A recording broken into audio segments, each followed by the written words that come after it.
네, 들어오십시오. 시작하겠습니다. 자, 그래서 이제 본문으로 가서 아드 홈즈의 말을 한번 읽어 보겠는데요. 여기 이렇게 말하고 있습니다. 우리 인생을 보는 눈을 통일시켜 줄 수 있는 것이 무엇인가? 사물들을 하나의 통일체로서 서로 연관시켜 본다는 것은 인생의 지도를 얻는다는 것이요. 복잡하고 혼란스러운 관념을 정돈할 방도를 찾는 것이요. 우리가 행하는 모든 것의 연관성을 찾는다는 뜻이다. 여기 이제 또 비슷하게 설명했는데 모든 흩어진 것들이 하나의 통일된 것으로 연결될 수 있는 게 통일된 세계관의 힘이다라고 이제 볼 수가 있는 겁니다. 자, 세계관이 제가 쉬는 시간에 좀 보니까 저의 단어가 어렵지는 않은데 요 전체 개념이 이제 좀 생소하기도 하고 좀 어렵게 좀 다가오는 면도 있다고 하는 이야기를 하시는데요. 충분히 그럴 수 있을 것 같습니다.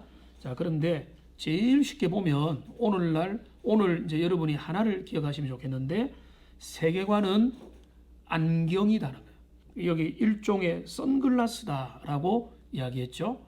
자, 선글라스인데 이제 저는 제 아내가 눈이 이제 햇빛에 아주 예민해서 이제 선글라스를 이제 자주 끼고 다니거든요. 눈을 보호하기 위해서.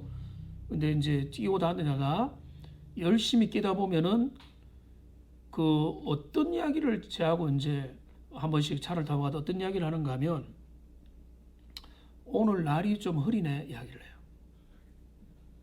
근데 밖에 보면 날이 좋아요. 왜 그렇죠? 선글라스 때문에 그래. 자, 그런데 내가 그 안경 색깔이 빨간 렌즈를 끼고 세상을 바라보면 세상이 어떻게 보이겠습니까? 빨갛게 보이죠. 렌즈를 파랗게 끼고 보면 모든 게 파랗게 보이는 거예요. 그러니까 이게 세계관이 왜 중요한가 하면은 내가 어떤 렌즈를 장착을 하고 그 렌즈를 가지고 세상을 바라보는가. 이게 이제 세계관이라는 거예요. 이게 아주 중요한 그 세계관인데 기독교 세계관이라는 것은 하나님의 계시의 렌즈, 하나님의 계시다, 하나님의 뜻, 하나님의 관점, 하나님의 분별력, 하나님의 기준이라는 그 렌즈를 끼고 세상을 바라보는 거죠. 그러니까 세계관 운동이 왜 우리에게 필요한가 하면 우리에게 이게 좋은 렌즈를 우리가 끼고 있는가를 물어봐야 되는 거예요. 그러니까 저도 이제 그럴 때가 다가오고 있는데요. 저의 이제 요즘에 저의 이제 제가 나이가 조금씩 들어가고 있다. 여러분한테 죄송한 말이지만은 50대 중반인데 있는 게 뭔가 하면 지금 이 안경을 끼면 여러분들 얼굴이 안 보여요. 잘 안 보여요. 그런데 이 글은 잘 보여요. 근데 제가 이 안경을 끼면 여러분들 얼굴은 잘 보여요. 근데 여기는 잘 안 보여요. 근데 안경을 벗으면 하나도 안 보여요. 근데 제가 눈이 워낙 안 좋으니까 이렇게 보면 너무 잘 보여요. 그러니까 이걸 두자로 뭐라고 합니까? 눈병신이. 눈병신이. 그래서 이제 꽤 다초점 렌즈가 그 도움이 된다 이야기를 해서 그럴 필요가 없다고 했는데 요즘은 고민을 하고 있습니다. 근데 이제 이게 뭔가 어떤 사람은 제가 이걸 가지고 좀 적용을 하면 어떤 사람은 눈앞에 있는 거를 잘 봐요. 내 앞에 있는 거. 그러니까 산으로 보면은 나무 하나, 꽃 하나, 풀, 그 다음에 조약돌 이런 걸 잘 봐요. 근데 어떤 사람은 그 산의 전체 흐름을 보는 거예요. 전체 지형과 산세와 그 산이 어디에 어느 도를 경계로 해서 이 전체를 그 이제 독수리 뷰라고 합니다. 그 이글스 뷰라고 하는데 독수리의 눈을 가지고 쫙 전체를 조망하기도 하고 어떤 사람은 눈앞에 있는 것만 보고 뭐 이렇게 되는데 하나님의 눈은 뭘까요? 하나님은 망원경 다른데 또 안경이 뭡니까? 현미경을 다 가지고 있는 거예요.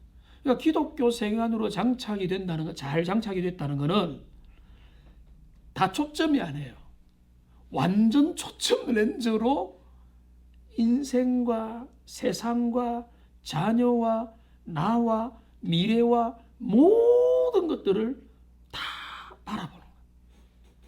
그러니까 기독교 세계관이 그만큼 중요하죠. 그걸 딱 장착하면 내가 지금 다초점 렌즈 하나 바꾸는 게 아니라 완전히 새로운 시선으로. 그러니까 제가 지금 눈 일이 안 좋은 사람이 이런 좋은 안경의 도움을 받아서 사물을 보고 흐릿하게 보던 게 예수님도 말하잖아요. 어떻게 보이느냐?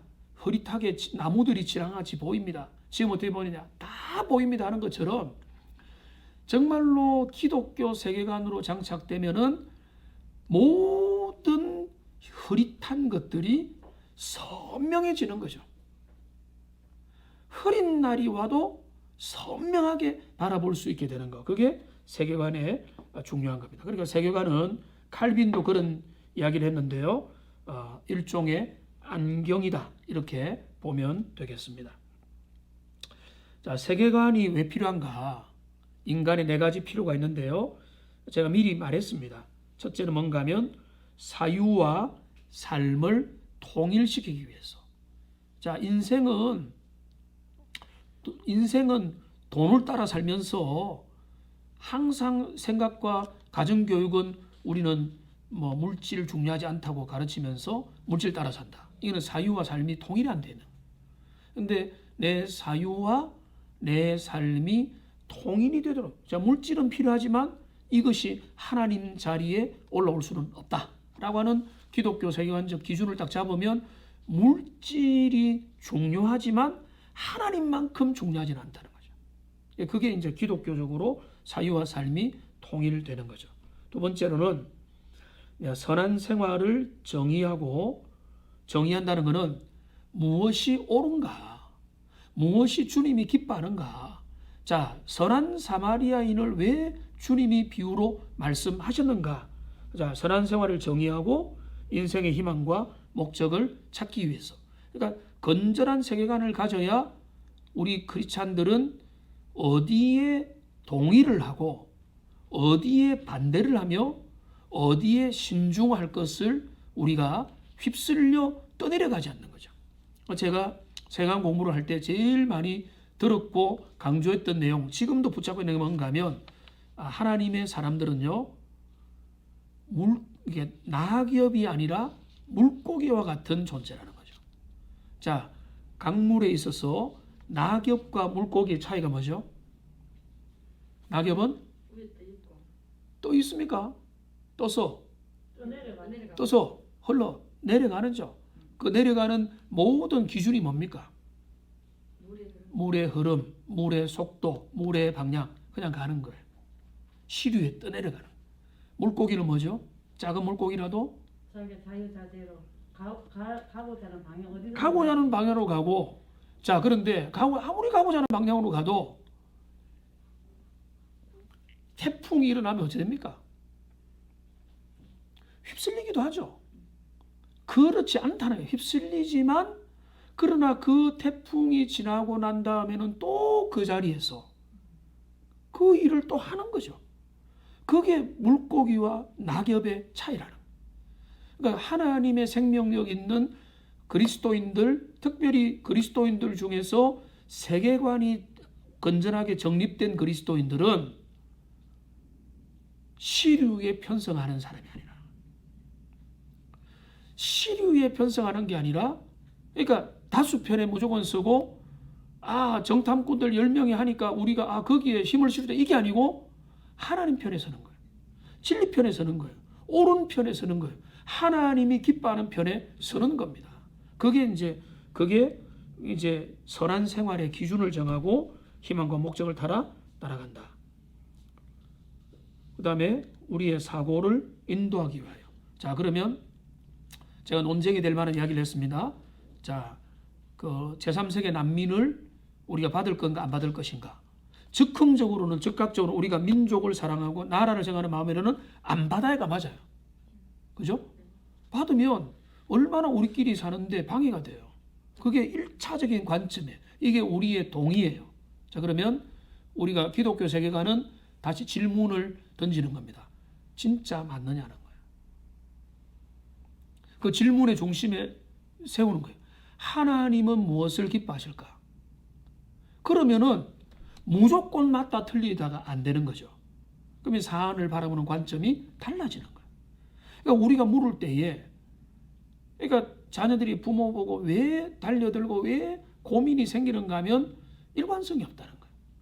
물론 이제 자기의 일관성도 없고요.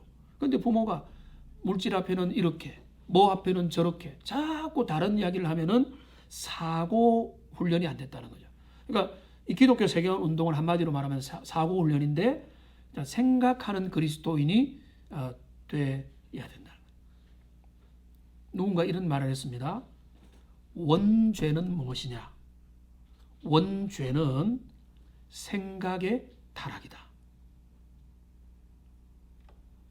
생각하기 싫어하고, 생각을 게을리하고, 생각을 대충대충 하니까 하나님의 기뻐하는 뜻이 무엇인지 분별하는 일을 게을리하는 거죠.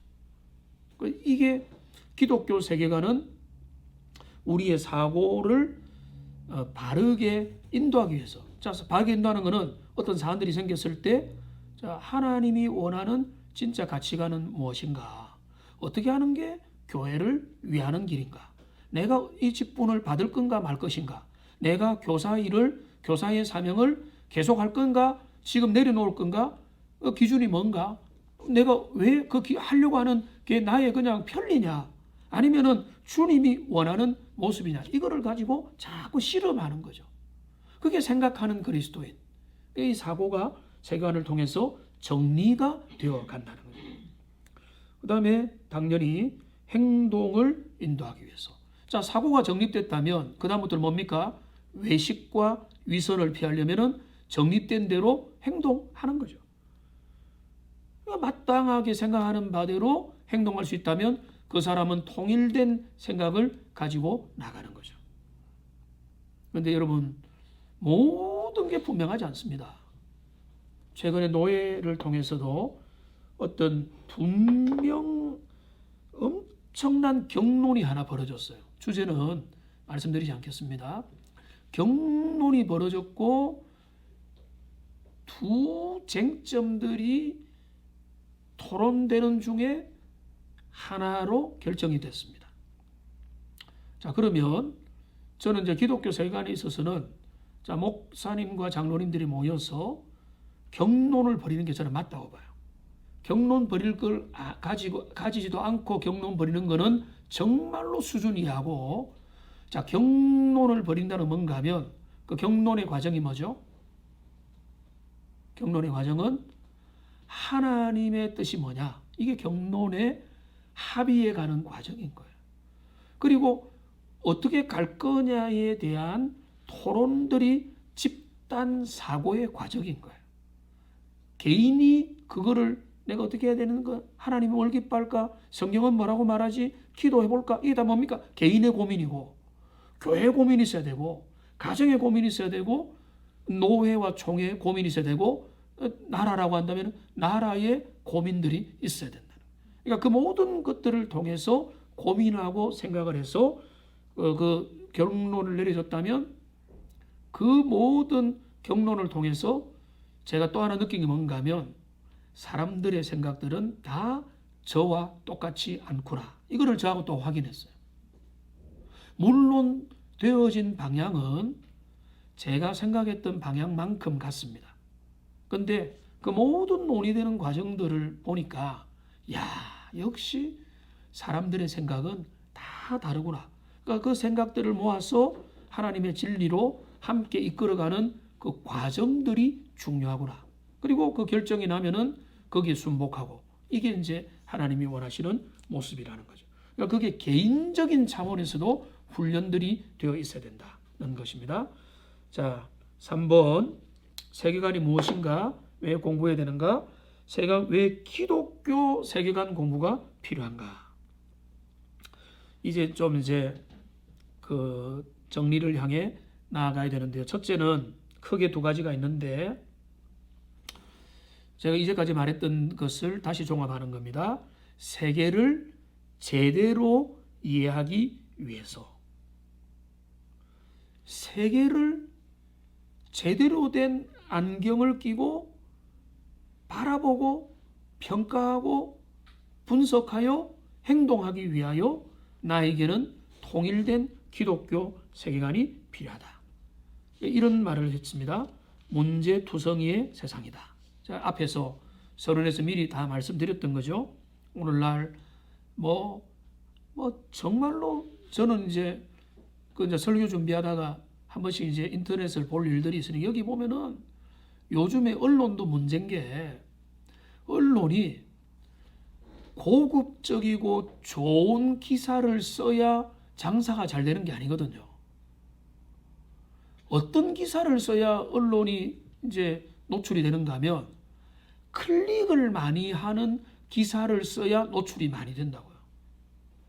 자, 그러면 요즘에 나오는 언론들 중에서 정말로 답답한 게 뭔가 하면, 정말로 좀 이렇게 지엽적인 것, 그리고 아주 선정적인 것들, 성적인 문제, 불륜 문제, 썬데이 서울, 이런 판들이 글자화 해가지고 이게 화면에 포털 사이트에 막 언론해가지고 계속 나오는데, 이 보면은 이게 우리를 사로잡는 1순위의 화두인가? 이런 시스템이 왜 나와 있는가 하면, 이 언론들이 사람들의 클릭을 먹고 살거든요. 언론도 타락을 한 거예요. 예전에 이제 정론을 한다. 예를 들어서 보수적인 입장을 말하고 진보적인 입장을 말한다. 이거를 제가 말하는 건 아니에요. 보수를 말할 수 있고 진보를 말할 수 있어야 돼요.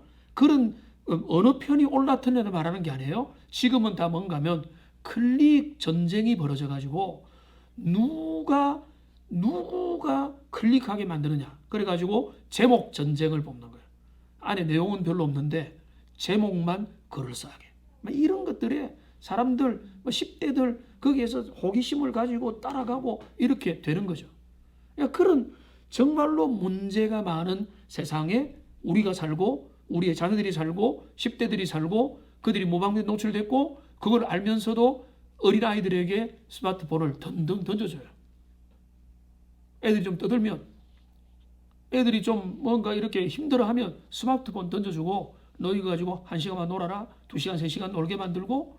그러니까 완전히 무방비 상태의 그 부모들도 그렇게 돼 있다는 거예요. 그러니까 그런 어떤 언론, 문화, 그런 시대, 세속주의, 물질 문명, 상대주의, 자기중심, 개인주의, 욜로, 이런 모든 것들이 엉키고 섞여서 이 모든 것들이 복잡하니까 나는 잘 모르겠다, 이렇게 하면 안 된다는 거죠. 하나님을 모르고 진리의 기준을 모르는 사람들은 그렇게 되는 게 어쩌면 당연해요.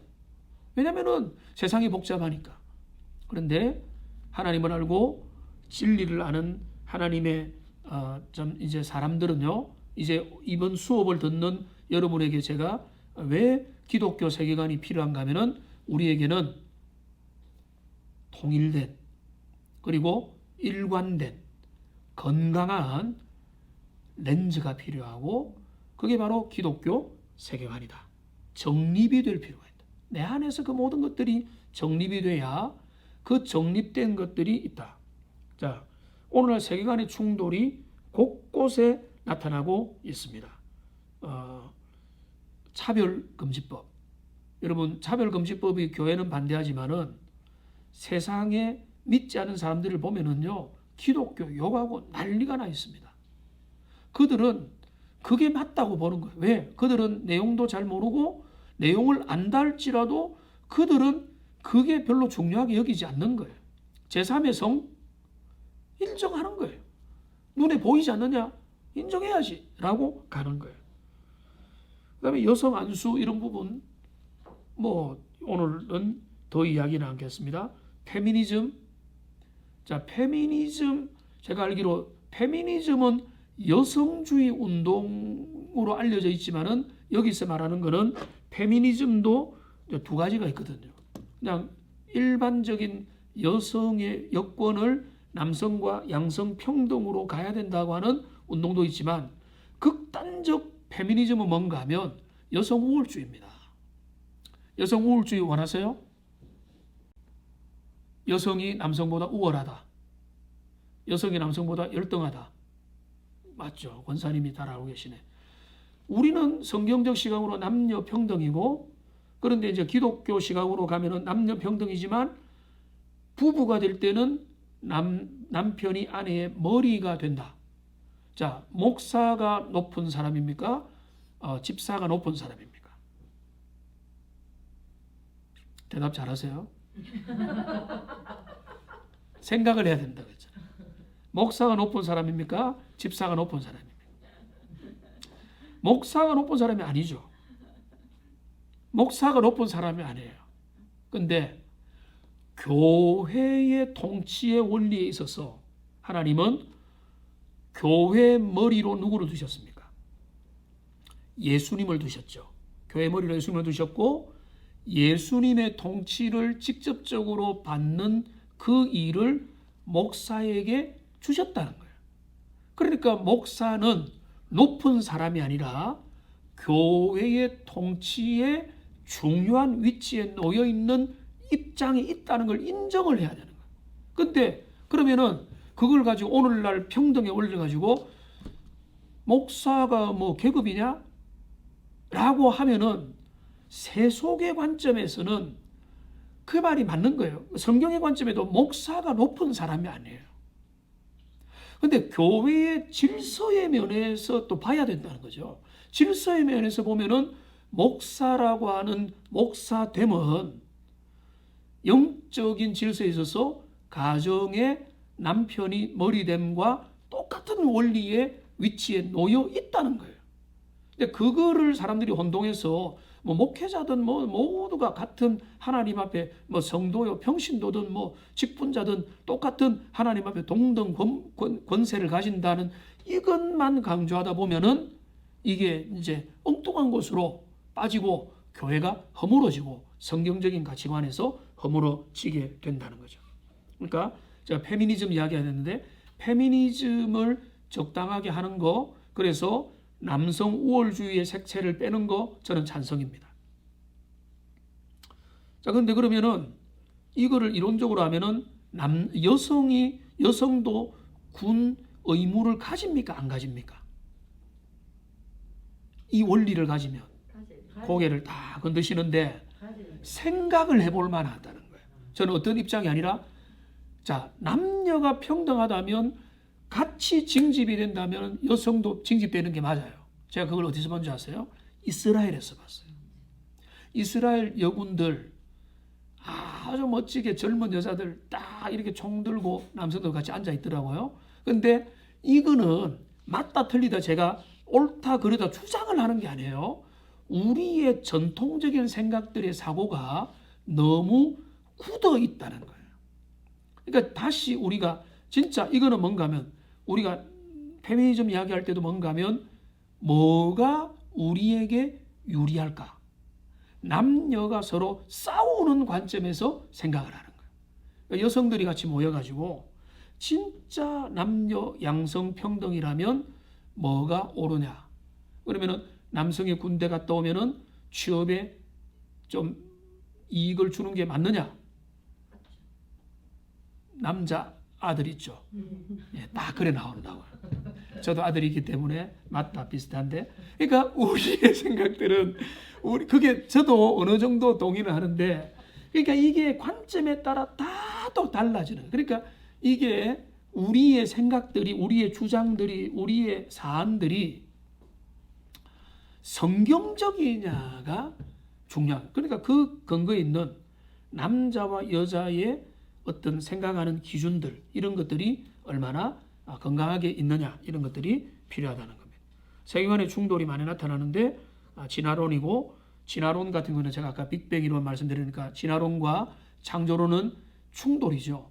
오늘날 진화론이 압승을 거둔 것 같이 보이는 세속 세계를 살아갑니다.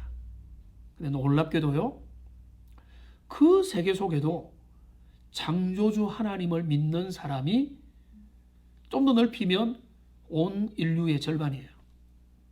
왜냐하면 유실론자니까.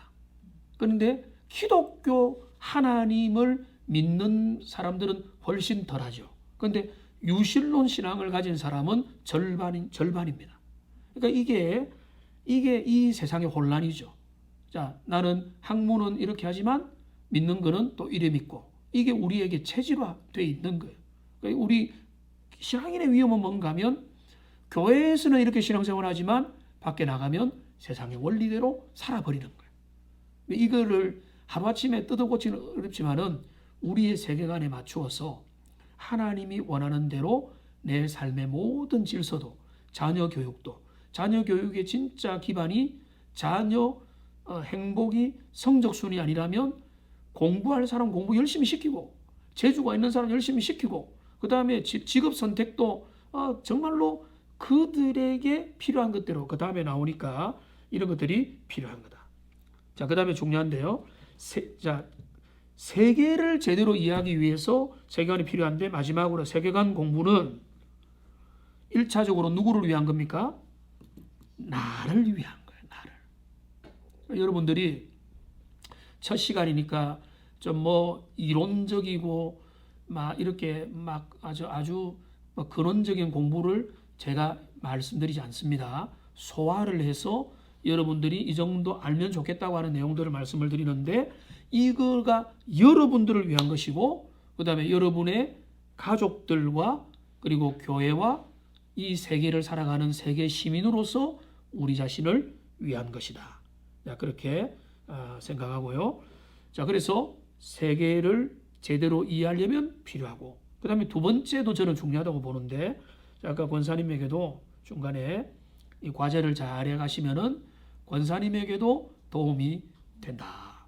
권사님도 믿음으로 받아서 그렇게 될 줄로 믿습니다. 이렇게 하는데, 그런 자세가 중요한 겁니다. 우리가 절대적인 기준에 이르는 것은 할 수 없어요.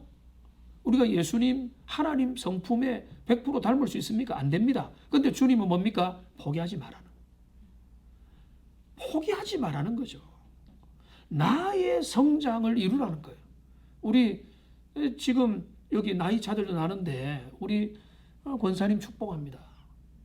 우리 줌으로도 듣는 열정을 축복합니다. 왜냐하면 정말로 하나님의 사람들은 공부하는 그리스도인이에요. 뭐 이것저것 버리고 공부하는 게 진짜 필요한 본질. 뭐 성경을 직접 배우는 게 제일 좋고요. 또 성경적 세계관도 얼마나 좋습니까? 그러니까 이 공부도 하시고 그렇게 하는데, 근데 이제 두 번째는 뭔가 하면 다른 사람에게 설득과 토론을 위해서 필요하다는 거예요. 자, 세계관이 정립되지 않으면 설득을 하지 못합니다. 자, 이런 분들 있죠. 저는 말주변이 없어서 전도도 못하고, 전도사님, 목사님 와서 대신 좀 해주세요. 저는 전도할 줄을 모르겠습니다. 초진자라면 이해가 되죠. 근데 이거는 오늘 이제 세 번의 강의 전체를 위해서 제가 말씀드리고 싶은 내용이 있습니다. 밑에 이제 가난한 크리스찬이라는 제목과 연결되기도 하는데요. 캐나다에서 한국에 와서 오랫동안 선교 사역을 하고, 그분이 아마 독신인 걸로 알고 있는데 선교 사역을 하고 그 이제 캐나다로 귀국하신 선교사님과 출국 앞두고 교제를 좀 나누었습니다. 그분에게 이 모든 사역을 마무리하면서 이제 하고 싶은 말이 뭐냐 제가 물어봤어요. 그분이 이런 뭐 좋은 이야기도 많이 하시고 칭찬도 하면서 한국 교회나 이런 데 바라는 부분 없느냐라고 하니까 이분이 하나를 이야기했습니다. 그분이 좀 이런 이야기를 했어요. 본인이 볼 때 한국교회 성도들은 자기가 믿는 바를 말할 수 없는 사람들인 것 같다.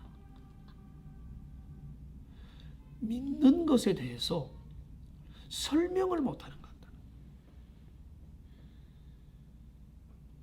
왜 이렇게 됐을까요? 저도 그 공감이 많이 갔어요. 왜냐하면 우리나라 제가 이제 그래도 외국에서도 공부를 좀 하고 여러 책들도 읽으면서 한국 교회가 받는 큰 비판 중 하나 중에 뭔가 하면 지성을 너무 멀리한다는 거예요. 반지성주의 경향이 많아요. 요즘에 많이 개선이 됐어요. 우리 합시는 어느 그룹들보다 지성주의 반열에 들어간다고 믿습니다. 근데 지성주의가 무조건 정답이 아니에요. 그런데 이게 뭔가 하면 대답할 수 있는 그리스도인이 되는 거예요. 모든 문제에 대답을 해야 된다는 말이 아니에요. 중요한 문제에 대해서 구원의 문제, 하나님의 존재 문제, 성경에 대하여 오늘 지금 이제 세례도 안 받으신 분이 오셔가지고 제가 질문을 가능하면 안 하겠습니다. 너무 부담은 느끼지 마세요. 이런 분들은 이제 배워가고 이렇게 가면 돼요. 정리해가면 되는 거예요. 근데 10년 믿고 30 믿어도 저는 말주변도 없고요. 뭐 답은 아는데 하면서 답을 진짜 제가 보면은 몰라요. 나중에 보면은 구원도 결국은 뭐 공로로 행위로 열심히 살고 내가 그래도 나쁜 일 안 했으니까 하나님 나를 뭐 잘 봐주시기 이렇게 생각을 하는 거예요. 그러니까 가난한 그리스도인이 되어 있다는 거예요. 제가 동원교회에서도 계속 강조하고 말씀을 통해 강조하는 건 다른 게 아니에요. 우리가 생각하는 그리스도인이 돼야 되고 세계관으로 잘 무장을 하면 그 세계관이 내 안에 정립이 되기 때문에 정립된 가치관을 가지고 대화도 하고 토론도 하고 설득도 하고 전도도 하고 또 여러 가지 생각의 지평들을 넓힐 수가 있다는 것입니다. 내가 정립이 안 됐는데 누군가를 설득할 수 있습니까? 안 되죠. 설득을 해도요. 예를 들어서 누가 교회를 잘 안 나오려한다. 그리고 힘 빠져있다. 그 사람을 설득할 때 정립이 안 됐으면 나와 연말에 선물 줘. 그리고 나와 너 교회 오면은 뭐 지금 너 옆에 누구 친구 있어. 아니면 청년들이면 어떤 멋진 형제가 있어. 그 형제 있으니까 나와. 그런 말을 하는 게 잘못된 게 아니라 우리의 내면이 너무 가난한 거죠. 그들을 설득을 하려면 영생에 대해서 세상에서 만질 수 없는 것에 대해서 내가 받은 바 은혜에 대해서 그거를 이야기를 해야 되는데 거기 누가 기다린다 뭐 그런 어떤 인정에 매이는 것들이 나쁘다는 거 아닙니다. 그런 거 필요하기도 합니다. 그런 것들이 그러니까 이런 말까지 들었습니다. 용서하고 들어주십시오. 한국교회 성도들은 교회를 떠나지 못하는 분들이 많대요. 왜? 부조를 너무 많이 해서. 씁쓸하죠. 인간관계에 매여 있는 거예요. 인간관계 소중합니다. 그거는요. 그게 교회의 본질이 되면 안 되잖아요.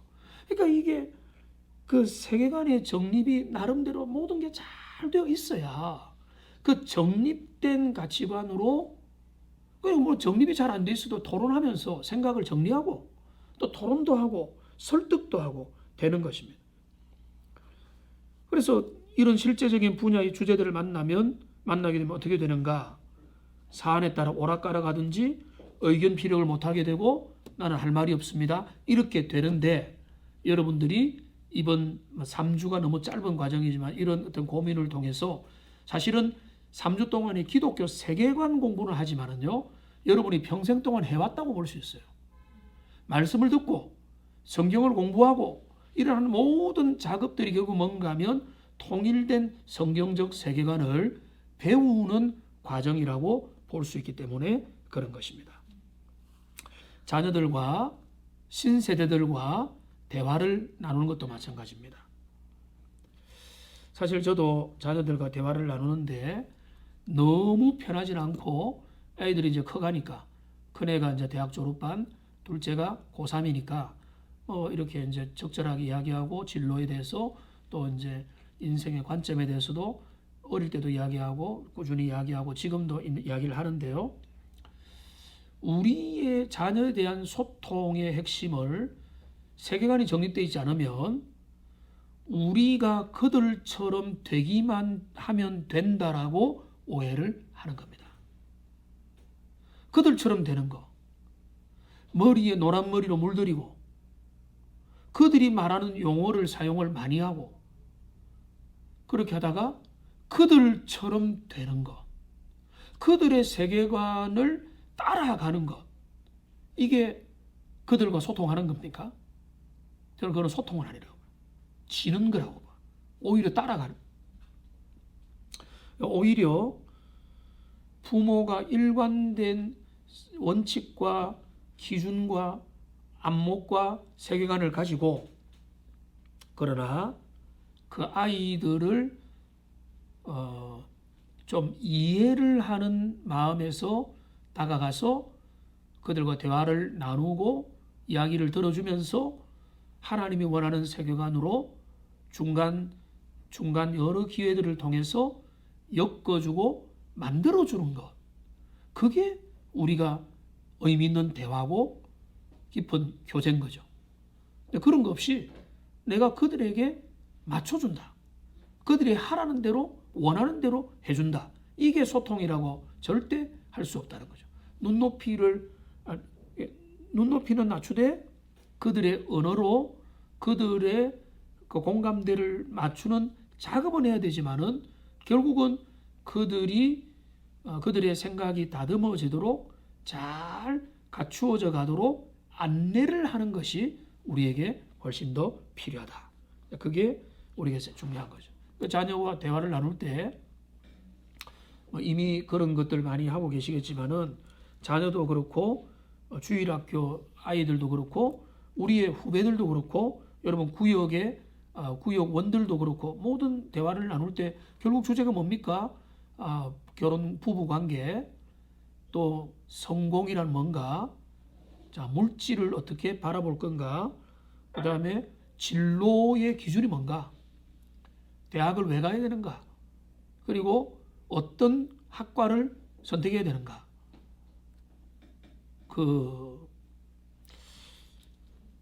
이 말은 조금 이제 여러분이 목사님이 너무 현실을 모른다 생각할 수 있는데, 제가 몇 년 전 명절에 우리 부산에 어머니하고 가족들이 다 모여서 이제 예배를 드리고 식사를 하고 이런저런 이야기를 하는 중에 아이들 진학 문제가 나왔어요. 이제 막내 동생이 부부 교사거든요. 그리고 형도 교사니까 그들의 도움을 이제 받는다고 해서 이제 어떻게 진학이 어찌 되느냐라고 하는데, 제가 그때 좀 위험함을 느꼈어요. 어떤 위험함을 느꼈는가 하면 이분들이 다 신앙이 있습니다. 근데 이분들이 뭐라고 제시하는가 하면 무조건 이과, 그리고 무조건 취업 잘 되는 과, 그 기준이에요. 저는 그런 면에서 아직까지 세상에 철이 덜 드는 것 같아요. 여러분, 그게 틀린 말입니까? 무조건 이과, 무조건 취업 잘 되는 과, 그게 현실이고 그게 지금 아주 실제적인 조언일 수 있죠. 그러나 제가 제 자녀를 진짜 생각하면 결과가 그렇게 되면 잘 됐다, 자기 앞가림 하겠네 될 수도 있죠. 저는 아이들 그렇게 하진 않아요. 그렇게 안 했어요. 하나님 앞에서 너 인생을 놓고 묻고 기도하고 질문하고 그리고 현실도 보면서 너가 선택하라. 근데 요즘에 제일 듣기 어려운 말이 뭔지 아세요? 네가 선택해라. 다 시켜주기를 원해요. 근데 이제 감사하게도 큰아이는 자기가 선택해서 자기 길을 갔어요. 문과로 갔고 하여튼 공부하고 있는데 길은 뭐 힘들겠고 자기 선택이라고 봐요. 하나님 앞에 하나님 잘 경외하고 자기 길 가면 되죠. 둘째는 이제 이과의 방향은 어느 정도 잡았는데 또 그다음에 이제 진로는 학교에 가서 또 몇 년을 통해서 정하겠죠. 근데 그거에 부모가 과도하게 개입하는 거 저는 반대입니다. 안내를 해주는, 가이드를 해주는, 자녀는 모르니까 안내를 해주고 미리 대화도 해주고 하는 건 좋은데, 우리 형을 저도 좋아하고 동생 다 좋아하고 다 좋아하지만은 야, 현실론이 우리 시대를 휘감고 있구나. 그리고 거기에 사람들이 이렇게 말하니까 제가 거기서 뭐 우기겠습니까? 뭐 그걸 하면서 좀 이야기하면서 듣고 왔는데, 이렇게 압도하는 세상의 흐름들 속에서 하나님의 뜻을 찾고 정말로 원하는 걸 하면서 이렇게 한다는 게 얼마나 어려운가. 참 그 아이들도 힘들다, 되다. 또 뭐 공부도 해야 되고 믿음도 좋아야 되고. 근데 이제 이제 힘들지만은 저의 경험으로 이야기하면 힘든 것은, 여러분 매듭이 꼬여가지고 실타래가 풀리지 않으면 때로는 어떻게 해야 됩니까? 끊어버려야 돼요. 그 매듭을 다 끊어버려야 되는 면이 있는데, 저는 그게 이제 그 과격한 방법이 뭔가 하면 하나님 안에서 시각이 정리돼야 되는 거예요. 그게 주님 안에서 한 번에 우리의 지성이 세례를 받아야 돼요. 기독교 세계관. 그게 이제 변혁된 세계관. 그러니까 세상을 바라보는 안목이 한 번에 딱 정립이 돼야 되는데, 뭐 언제부터 돼야 될까요? 언제부터? 어릴 때부터. 일찍부터. 그게 중요한 거예요. 그러니까 우리가 자녀들하고 진로에 대한 이야기를 하거나 인생에 대한 이야기하거나 배우자 이야기할 때, 배우자 이야기도 그렇잖아요. 자녀 이제 뭐 사윗감 뭐 이렇게 신부감 이야기 들어보고는 나 너 진짜 고생시킨다. 그 뭐 직업이 어떤 놈이 저떤 놈이 할 수 있죠. 중요하죠. 근데 그게 1순위가 돼버려요. 그게 1순위가 된다는 거는 여러분의 삶의 기준이 거기에 있다, 이렇게 된다는 거예요. 물론 서로의 수준도 맞아야 되고 경제적으로도 자기 앞가림도 어느 정도 해야 되고, 이런 어떤 삶의, 남자라면 또 여자라면, 아니 성인이라면 또 가정을 이룰 수 있는, 현재는 좀 부족하지만 미래에 소망이 있는가, 뭐 이런 것도 다 봐야 되지만, 그러나 뭐 하나님 중심으로 해놓고 결국은 뭐 얼굴은 예뻐야 된다, 뭐 미모는 어째야 된다, 직장을 어째야 된다, 이거 다 따지고 앉아있고, 이게 흔들릴 수 없는 기준이 강하면 강할수록 그 기준에 따라서 가다가 결국은 세상적인 어떤 상황으로 빠져가는 경우가 죄송하지만 허다합니다. 꽤 많습니다.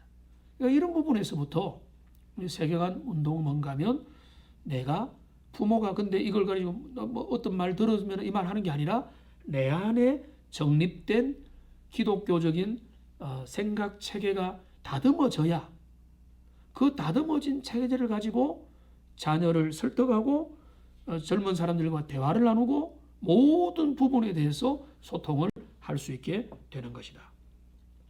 자, 이성구 교수님은 세계관 정립의 필요성을 이야기하면서 이 세상과 이 세상의 문제에 대해서 기독교적으로 생각하고 기독교적으로 살아가는 데 있다고 올바르게 강조한다. 우리 합신의 조직신학 교수인 이성구 교수님이 하신 말이 아주 쉬운 말입니다. 기독교적으로 세상의 모든 문제들, 만사를 생각하고 기독교적으로 살아가는데 세계관 운동이 정립의 필요성이 놓여 있다. 자, 전도하는데도 설득과 토론을 위해서 필요한데 전도하는데도 우리가 정립된 세계관이 필요한 겁니다. 예전에 전도하면 뭔가 하면 암기를 해서 그대로 암기를 해서 외운 것들을 말을 하거나 아니면은 그 읽어주면서 전도하는 거 이런 거 다 이제 유용한데요. 그런데 예수님이 제자들을 밖에 보내면서 뭐라고 하시는가 하면은 너희가 세상에 나가서 복음을 전할 때 두려워하지 마라. 내가 너희의 입에 말을 주겠다라고 했어요. 전할 말을. 어떤 말을 할지, 어떤 변명을 하고 어떤 전도의 말을 하고 할지를 주겠다라고 했다고요. 그 의미가 뭔가 하면 저는 이렇게 봅니다. 복음 안에서 세계관이 정립되어 있으면 어떤 주제가 다가와도 기독교적으로 탈바꿈시켜서 그거를 글로서 이야기할 수 있게 된다는 거죠. 그러니까 내가 빨간 안경 끼면 다 빨갛게 보이듯이 기독교 안경 세계관으로 안경을 잘 구색만 맞추면 되는 거예요. 근데 내 안경의 시력이 이게 흐릿해도 어렴풋하게는 보이는 거예요. 근데 우리가 성경의 세계관을 잘 배우면 희미하게 보이던 게 선명하게 보이는 거예요. 뚜렷하게 보이는 거예요. 저는 뚜렷하게 보이는 것들 중에 하나가 뭔가 하면 비전입니다. 비전. 자, 비전이 제가 이제 진짜 그런 줄 알고 확인까지 했는데 그 미국 사람들은 What's your vision 이러면은 뭐라고 대답한지 아세요? 처음에 고민하다가 오른쪽 눈 1.0, 왼쪽 눈 1.0 이렇게 대답합니다. 우리는 비전 하면은 꿈, 어떤 소망, 뭐 하나님 안에서의 가치관 이렇게 생각하는데 비전은 원래 뭔가 하면 시력이에요. 근데 그 보는 눈이라는 거죠. 자, 그런데 성경에 보면 성경에서 우리에게 선명히 보여주는 게 있어요.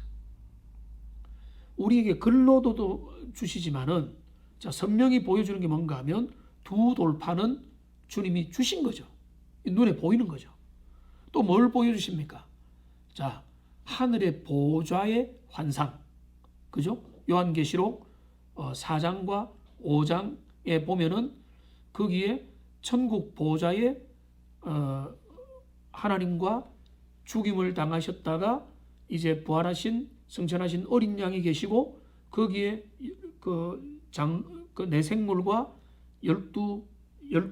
24장로들 천군 만만의 그 헤아릴 수 없는 사람들이 경배하는 장면들이 보이죠. 그게 뭐라고요? 비전이에요. 비전. 보는 거예요. 자, 그런데 이거는 한 번 보면 안 잊어져요.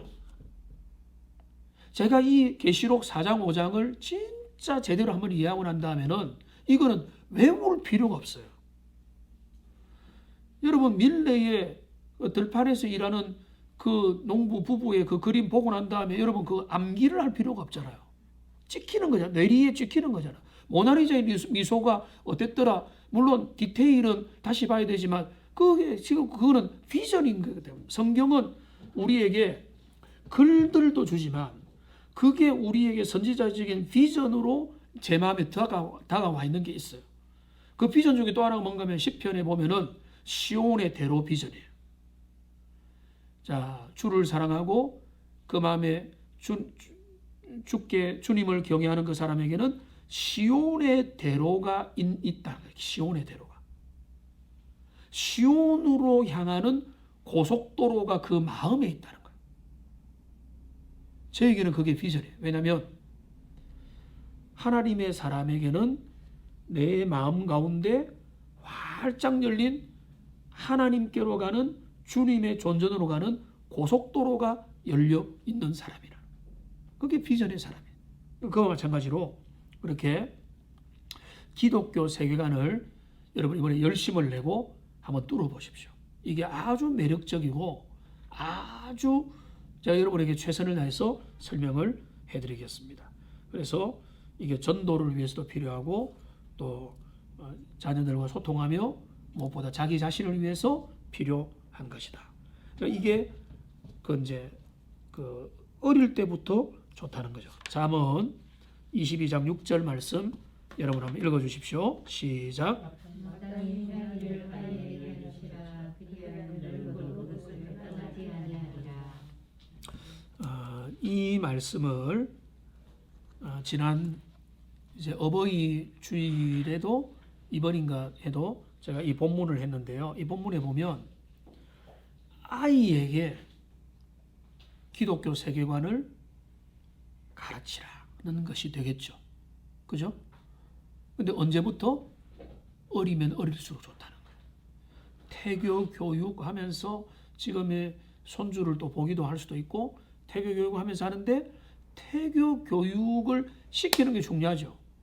근데 태교 교육을 시킬 때 뭐 클래식 음악만 듣고 뭐 내 마음의 생각만 좋게 하고 근데 그보다 더 중요한 게 뭔가 하면 내가 하나님 나라의 가치관으로 부모가 잘 가지는 거 성령 충만하고 기도하고 말씀 붙들고 마땅히 행할 것들을 그 내가 생각하는 게 제일 좋은 태교예요. 손주들 키울 때도 마찬가지예요. 손주들 앉혀서 말씀을 읽어주세요. 쉬운 그림책, 드라마, 성경 아주 읽어주고 찬송을 아이들한테 가르치세요. 출애굽기에 뭐가 나왔습니까? 히브리 산파들의 믿음이 나왔잖아요. 그 산파들의 믿음이 있었고 그 다음에 모세 어머니의 믿음이 나왔잖아요.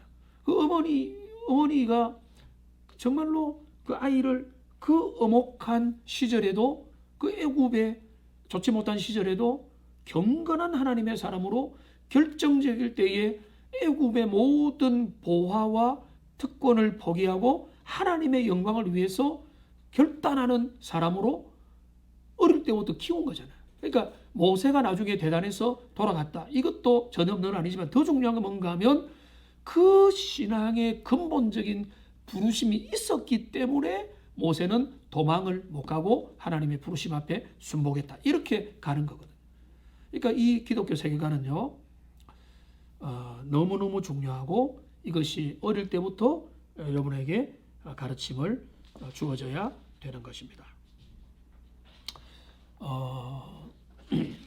이제 여기까지 하겠습니다. 낮에 하니까 여러분 어떨지 모르겠는데 여유가 있어서 너무 좋습니다. 저녁에 해보니까 합해서 1시간 한 20분밖에 못해요. 제가 2시간을 준비해 왔는데 근데 이분들이 또 피곤하고 또 모두가 이제 그런 상황에서 집중이 안 되는 상황이었는데 여러분이 속으로는 어렵다 생각했을지도 모르겠지만 그러나 잘 경청해 주시고 온라인으로도 잘 집중해 주셔서 감사합니다. 마치기 전에 질문할 분 혹시 있으세요? 질문할 거리? 네, 없으시면은 제가 말씀드린 대로 제가 강의안을 중심에 두고요. 강의안 중심에 두고 다음 주 강은 이제 본격적으로 기독교 세계관 이해하기로 가겠습니다. 한번 읽어보시고 근데 하나 더 참고로 드리면 저녁반에 서은철 목사님이 기독교 세계관 강의를 하잖아요. 근데 제가 강의를 쭉 읽어보니까 특징이 다르더라고요. 이제 저는 기독교 세계관이 무엇인가에 대한 이제 내용에 초점을 맞추었고요. 서은철 목사님은 기독교 세계관으로 어떻게 당면한 윤리적인 문제들, 따끈따끈한 문제들을 바라볼 것이냐의 문제에 대한 실천적인 것들로 많이 다루었더라고요. 저는 잘 됐다고 봅니다. 그래서 여러분들이 이 강의를 들으시면서 저녁반 강의안도 기독교 세계관으로, 그러면 이게 이제 기독교 세계관은 사실은요, 캐나다에 가면은 세계관 학교가 있어요. 4년제 대학이 있습니다. 거기에 많이 갑니다. 이거 아주 중요한 거예요. 근데 이 세계관 학교를 자녀 중에 관심이 있으면 보내도 돼요. 여러분이 지금 필 받으면 가셔도 되고요. 근데 그렇게 4년을 배워서 장착돼야 되는 거고, 아니면 적어도 1년 한 학기는 해야 되니까 이게 끝이 없어요. 서 목사님은 이제 실천적인 부분을 이야기하셨더라고요. 그거를 강의안을 보면서 이렇게 되는구나라고 보시고, 여러분은 그렇게까지 다 할 수 없으니까 제가 안내해드렸던 책을 한 학기 정도 소화를 하시고 읽으시면 그거는 여러분 선택입니다. 그러나 여러분은 적어도 이제 기독교 세계관에 대해서 모른다, 처음이다가 아니라 나는 이제 기독교 세계관적인 관심을 일평생 가져야 되겠다. 그리고 이게 소중하구나. 그 정도의 생각을 가지고 나가면 좋겠습니다. 예, 수고하셨습니다. 과제 마감은요, 제가 거기에 해야 되니까 다음 강의 하루 전까지는 꼭 마감을 해 주십시오. 여러분 생각의 속도나 여러분 다른 일도 많으니까 가능하면 빨리 마무리하는 게 여러분한테 좋을 것 같습니다. 제가 기도하고 마치겠습니다.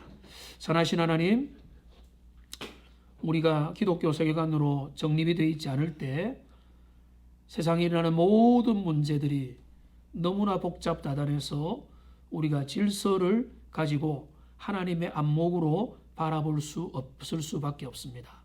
그러나 주님께서 우리에게 이 과정을 허락해 주셨는데, 우리가 이제까지 배워왔던 신앙의 진리와 말씀의 진리를 기독교 세계관의 안목으로 다시 한번 더 잘 정립하여서 이 세상과 또 주변과 우리를 위하여, 우리의 자녀와 교회를 위하여, 다음 세대를 위하여 우리가 이것들을 정립하고 다듬어 갈 수 있는 복된 기회가 될 수 있도록 은혜를 다하여 주시옵소서.